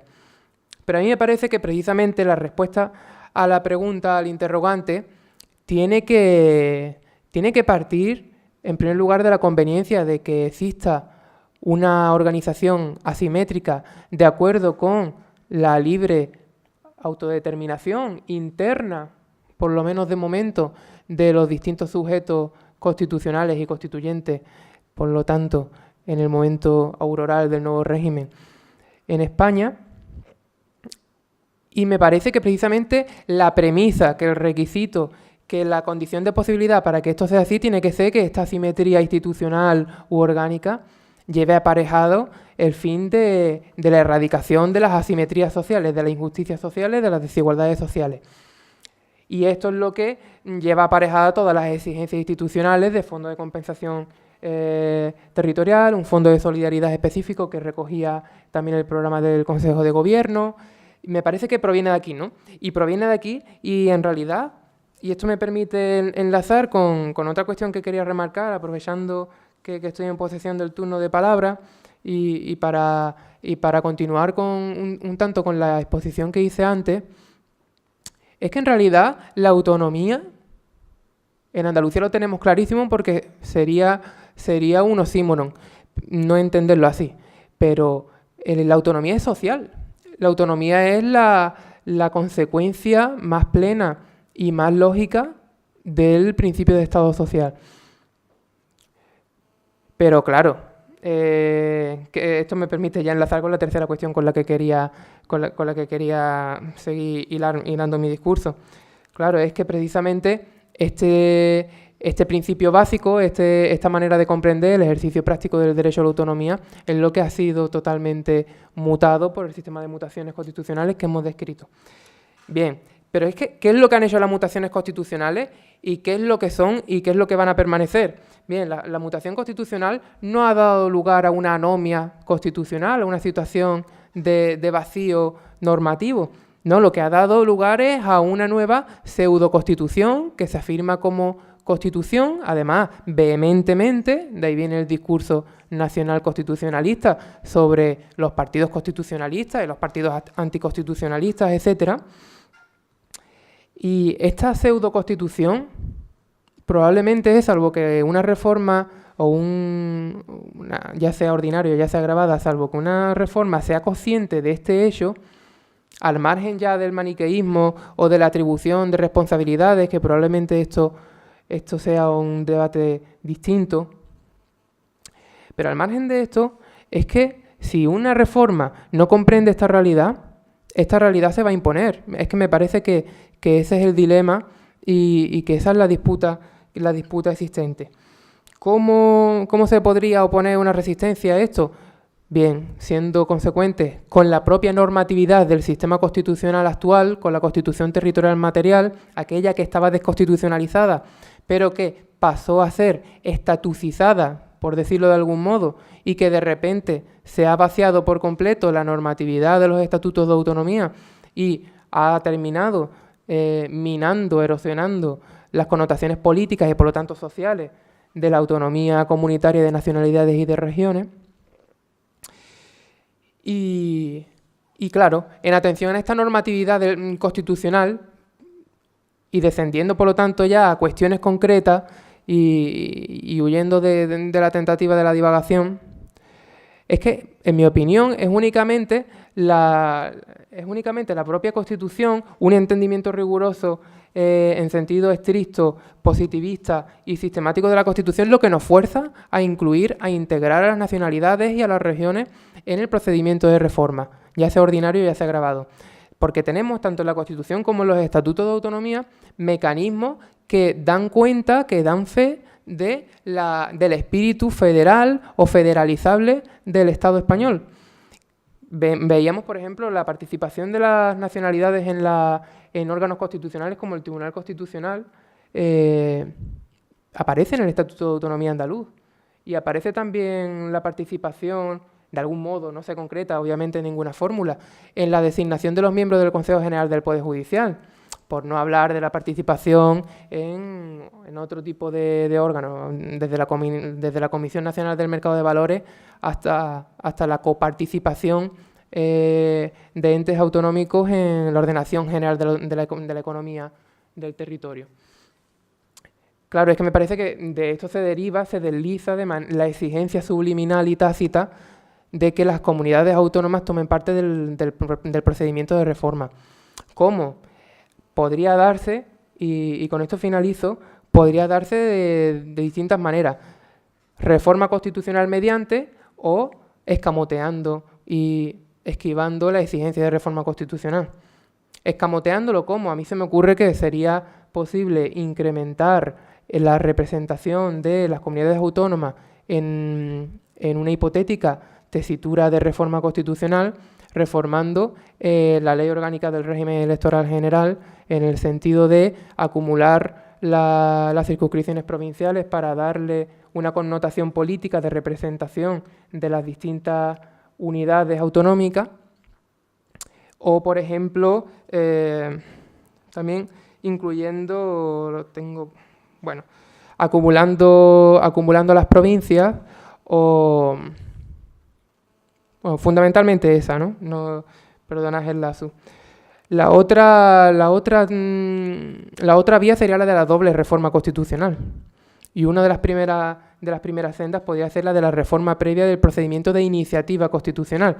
Es verdad que las comunidades autónomas toman parte en la iniciativa, en un sentido de toman parte en la iniciativa de reforma constitucional, porque no deja de ser una especie de derecho de petición al Gobierno o a las Cortes para que articule algún tipo de programa de reforma. Se podría reformar únicamente este aspecto, ya fuera el artículo 166 o el 87.2, de tal manera que la participación de las comunidades autónomas se prolongara en momentos ulteriores. Otro mecanismo sería también la reforma constitucional previa del Senado, entendiéndolo también como una reforma instrumental y necesaria para la reforma constitucional en sentido pleno. Otras maneras que no requerirían la reforma constitucional serían, obviamente, otras que ahora son casi que por completo descartables, que serían la de la delegación de competencia desde el Estado central hacia las comunidades autónomas, o la de, tampoco menos descartable, la vía extraparlamentaria de aprovechamiento de las comisiones y organismos de entendimiento que ya hay entre distintas comunidades autónomas de carácter multilateral o bilateral, o la creación de otros ad hoc. Bien, me parece que esto es descartable, pero lo que me interesa remarcar es que son exigencias las que planteo como buenamente puedo, que estimo que proceden de la propia exigencia de normatividad del texto constitucional supremo y de la afirmación de que la demanda de un formalismo en este sentido es la reivindicación del verdadero valor de la Constitución y que otra cosa sería sucumbir a los efectos materiales de la mutación constitucional que se ha operado, la haya operado quien la haya operado, pero que es la que rige y es la que impera y es la Constitución a día de hoy. En cuanto a las asimetrías, y terminaré volviendo a hacer un movimiento holístico y recuperando la respuesta del primer punto, la cuestión de las asimetrías, por lo tanto, y en relación a Andalucía en concreto, me parece que es importante las asimetrías culturales, sobre todo en aquellas comunidades que tienen idioma, que tienen lengua propia, oficial, cooficial, pero me parece también importante distinguir que hay otros hechos diferenciales que quizá la doctrina no los tenga tan apreciados, pero que en otras palabras, o por decirlo rápidamente, ya existen y tienen un reconocimiento constitucional. Claro, me quiero remitir ahora a la que sería nuestra Constitución federable, el Estatuto de Autonomía de Andalucía de 2007, que habla de los hechos diferenciales andaluces, fundamentalmente dos: el hecho diferencial democrático y el hecho diferencial socioeconómico. El democrático, la vía, el proceso de participación, de coparticipación de Andalucía en la obra constituyente desde el año 77 hasta el 78 y también a continuación. No hay que olvidar que Andalucía, y en este sentido, tal y como decía el señor consejero, es verdad que no existe ningún modelo, ningún manual de cómo se hacen las transiciones ni los cambios de régimen. De hecho, Andalucía forzó la inclusión de una cláusula en la Constitución, la del artículo 151, que no ha sido transitada por ninguna otra comunidad, con la particularidad que fue el ejercicio en Andalucía, que también podremos hablar de eso, y también forzó la modificación, también sui generis, pero fruto del gran momento político y prejurídico de un proceso constituyente, forzó la modificación sui generis de la Ley Orgánica de Modalidades del Referéndum. Cuestión polémica, desde un punto de vista estrictamente juridicista, pero evidentemente, si atendemos a la circunstancia constituyente, plenamente comprensible. Este sería el hecho diferencial democrático. El socioeconómico, la situación de subdesarrollo que existe en Andalucía y que hace también, o que vicia la arena política en Andalucía y por lo tanto también en parte de España. Por decirlo con una expresión, la cuestión del agravio comparativo. ¿Cómo se explica el agravio comparativo? Bueno, a mí en un principio no me parece tan denostable, ni me parece que haya tenido unas repercusiones tan negativas en el ordenamiento constitucional en general, porque aquello que muchos presentan como agravio comparativo me parece que es sencillamente una suerte de rebeldía contra el sentimiento de inferiorización o de inferioridad en relación a otros sujetos que se estiman que son los semejantes de uno mismo o de una entidad misma. En este sentido me parece que es plenamente coherente con cualquier discurso que se incardine dentro de la teoría y el horizonte del Estado social. Claro, pero ¿cuál es la cuestión? Que es verdad que Cataluña es el problema de Andalucía. Y esto realmente es lo que contamina toda la cuestión identitaria y la cuestión constitucional en Andalucía y también fuera de ella. Pero Andalucía es el problema de Cataluña, o Cataluña es el problema de Andalucía en una dirección muy concreta. Es que mientras que Andalucía siga dependiendo de la financiación catalana, que no solo, pero fundamentalmente catalana, y del reparto paternalista español o centralizado, pues es verdad que Andalucía va a depender de los designios y de los destinos que asolen a Cataluña. En ese sentido, evidentemente, cobra cierta lógica y cobra cierta racionalidad aquello del agravio comparativo, porque Andalucía depende de Cataluña. Claro, ¿cuál es la perversión de este discurso? Impedir, por lo tanto, extraer la conclusión de que Cataluña no puede decidir sin todos los españoles o sin al menos los andaluces. Esta es la perversión del discurso, dicho, expresado en sus rasgos elementales, pero me parece que esa es la sedimentación ideológica que hay detrás, que tiene también una fundamentación histórica, incluso doctrinal, pero me parece que se reduce a eso. ¿Cómo se podría superar? ¿Cuál sería el acometimiento consecuente y respetuoso en los derechos de los otros de esta cuestión o de esta disyuntiva. Claro, es que estamos obligados los andaluces a replantearnos las condiciones de nuestra propia subalternidad, las condiciones de nuestro propio subdesarrollo, y esas son cuestiones que en Andalucía no se pueden plantear. Son cuestiones que no se pueden plantear porque nos remiten forzosamente al reparto injusto, desigualitario en cualquier momento, en cualquier caso, de la propiedad privada, nos lleva a replantear cuestiones como, por ejemplo, la ausencia de competencias autonómicas en materias judiciales que sean verdaderamente efectivas para que existan tribunales que se sientan vinculados por la Declaración de Derechos Sociales, Económicos y Culturales que hay en el Estatuto de Autonomía, de tal manera que esta Declaración de Derechos termina siendo una simple declamación de derechos y una verdadera burla poética, pero engañosa, no menos engañosa. Y claro, y esto termina al final remitiendo a las cuestiones de la propia identidad andaluza, de la propia adscripción de Andalucía como sujeto activo o pasivo a la estructura del poder del Estado, nos lleva a replantear la función de nuestras élites dirigentes políticas que no olvidemos, capitanean buena parte del poder del Estado, y nos lleva a replantear, en definitiva, aquellas teorías de la colonialidad interna o aquellas teorías en definitiva, del desarrollo y su contrapartida al subdesarrollo económico. Claro, estas preguntas requieren respuestas complejas, requieren en un momento dado también maniqueísmo, requieren poner malas caras, requiere ponerse borde. En Andalucía muchas veces pues, es preferible parecer más gracioso. Y es cuestión en definitiva, de una cuestión que no se puede plantear. Es verdaderamente la cuestión indecidible. Es el único punto no negociable que tiene la política andaluza. La verdadera relación de dependencia que tiene hacia el exterior. Entonces, claro, lo fácil es decir que los catalanes no pueden irse. Y además es bastante fácil entender esa premisa. No pueden irse porque entonces, ¿qué sería de nosotros?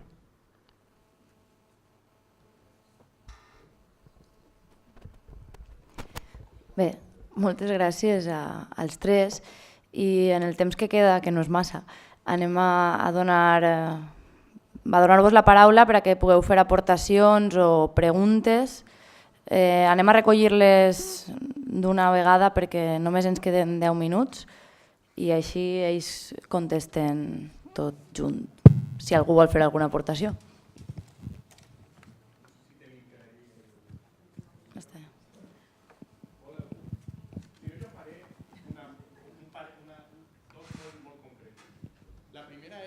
Sobre el tema de quines són les nacions o nacionalitats, i a partir d'un poc el que, per exemple, ara comentava Rubén, no és relativament senzill simplement preguntar.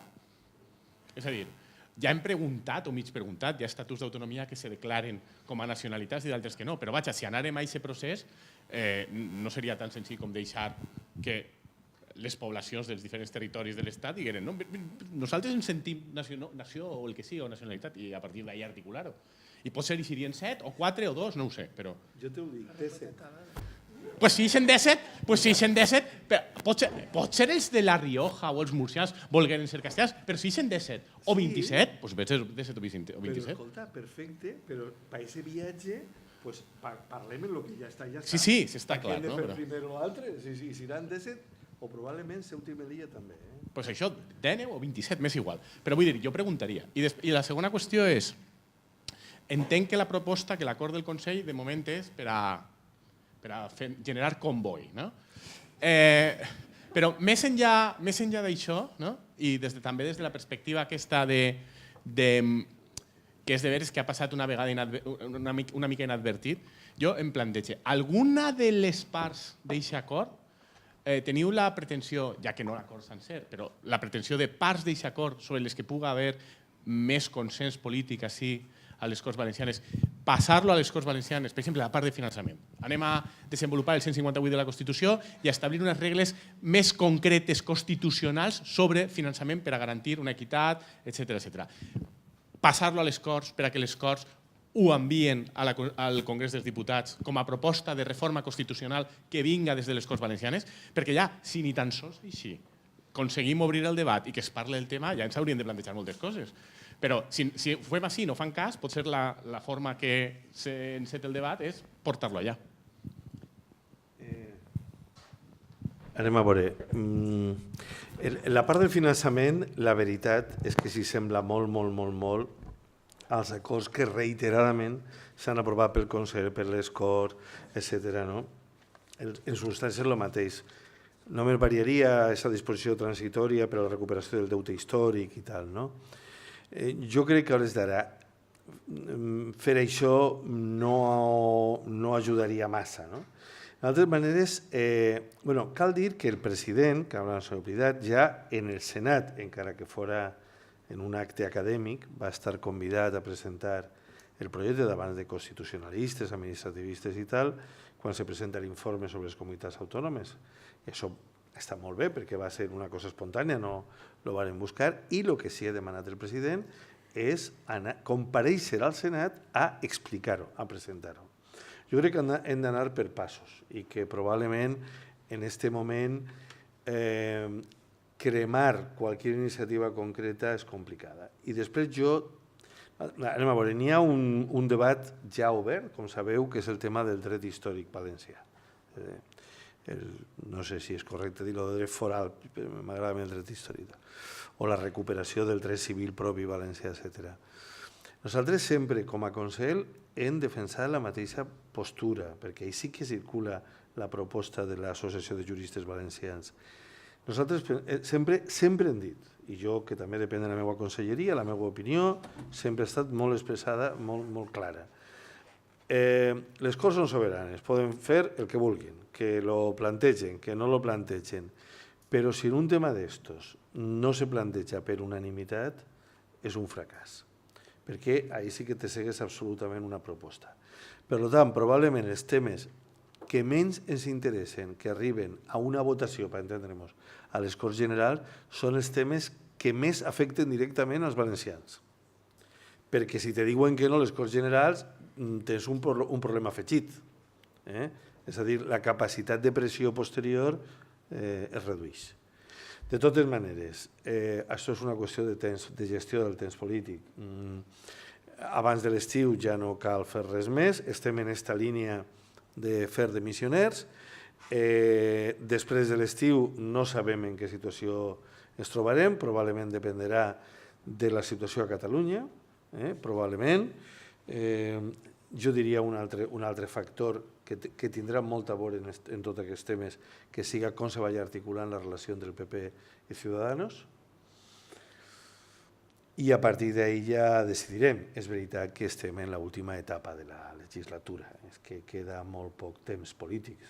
D'ací queden 10 mesos, perquè d'ací a més de 10 mesos ja s'hauran convocat les eleccions, etc. I potser el més raonable és esperar.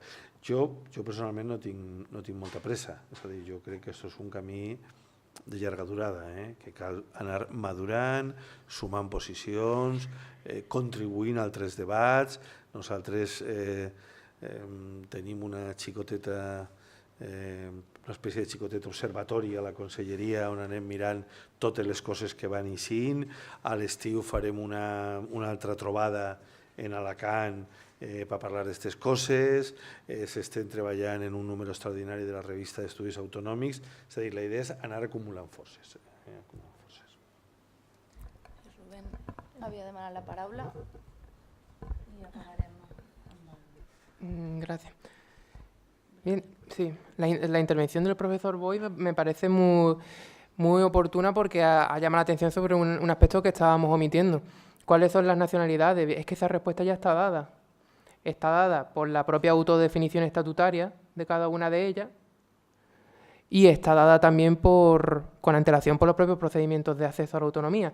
Sé que esta no es una teoría pacífica, pero yo soy de la opinión de Aparicio, de Aragón Reyes y de algunos más, según la cual aquel establecimiento de distintas vías de acceso tenía repercusiones distintas, por lo menos en el modelo constitucional originario, lo cual cuajaba en estatutos diversos, de régimen especial o de régimen común, y además esto vendría confirmado después por la cristalización en las normas institucionales de cabecera de declaraciones que daban cuenta de esta cuestión. el artículo 1.3 del Estatuto del año 81, me refiero al andaluz, ya hablaba de que hablaba de lo que se puede entender como un principio de soberanía originaria, por lo menos relativa, en el sentido de que ya establecía que el derecho a la autonomía de la nacionalidad andaluza procedía de la Constitución, pero también del propio pueblo andaluz. Entonces me parece que esa respuesta está dada y no habría ningún inconveniente en que evidentemente se volviera a consultar y las nacionalidades o las regiones infundieran otras definiciones o ratificaran estas. Bien, pero quería decir una cuestión más en relación precisamente al hecho nacional, el hecho de la pluralidad nacional y la relación con las asimetrías, que es una cuestión polémica. El problema de las asimetrías, que es una cuestión que se me quedó antes en el tintero, es cuando las asimetrías son excluyentes y se plantean de manera exclusiva y de manera generalizadamente excluyente. O sea, cuando rehuimos de modelos que existen, por ejemplo, en realidades constitucionales como la de Suiza, en donde sí que vemos que hay una autonomía fiscal que se traduce en sistemas económicos muy parecidos a los que priman en el País Vasco-Navarro, y vemos que precisamente eso es lo que se niega y creo que eso es lo que entorpece el esclarecimiento de alternativas en nuestro país en relación a la respuesta sobre las asimetrías. El problema no es que Cataluña quiera tener un régimen excepcional como el que tiene el País Vasco y Navarra, ni tampoco el problema es que el País Vasco y Navarra lo tengan, o Canarias que tenga uno no menos excepcional, aunque diferente. El problema es que a otras nacionalidades o incluso regiones se les prive del derecho a establecer un sistema semejante que en definitiva redunda en una autonomía económica, fiscal, diversa, y que es lo que va a repercutir de manera clara y meridiana en la verdadera autonomía política. Y me parece que ese es el verdadero problema, ¿no? El planteamiento de esto como excluyente y el contraataque de intentar eliminar y pulverizar estas asimetrías. Yo para acabar solo una cosa, completando esto que dice él, pero desde el otro lado. Yo creo que hay otro proceso excluyente que puede contestar a tu pregunta. Si haces esa pregunta, yo creo que también puede haber una respuesta que es: yo no soy, pero no quiero que este tampoco sea. Es decir, que yo creo que hay una parte de las realidades no nacionales que no se sienten ni nacionalidades, pero no quieren que los otros se sientan. Es decir, que también te puedes encontrar la otra respuesta. Y entonces no sé hasta qué punto es necesario formular esa pregunta.